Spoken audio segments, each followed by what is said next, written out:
Unauthorise किंवा ज्या eligible नव्हत्या अशा लाडक्यांचा डेटा तुमच्या डिपार्टमेंट थ्रू आला होता आणि त्या काहीतरी 21 लाख लाडक्या इलिजिबल नाही अशा स्वरूपाचा डेटा आला.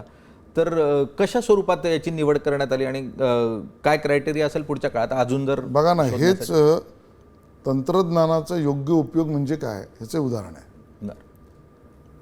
जी पात्र आहेत त्यांना मिळालं पाहिजे, जे अपात्र आहेत त्यांनी करदात्यांचा पैसा बुडवला जाऊ नये का अपव्यय होऊ नये.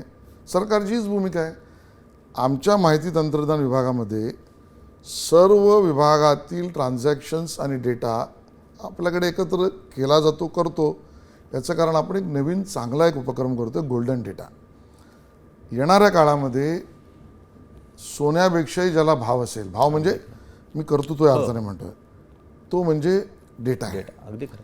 आणि मग तो डेटा जर प्युअर असेल तर तो सोन्याहूनही पिवळा आहे. आणि मग प्युअर डेटातनं आपल्याला सरकारी योजनांना सुद्धा लाभ होतो आणि एंटरप्रेनर्स, इनोव्हेटर्स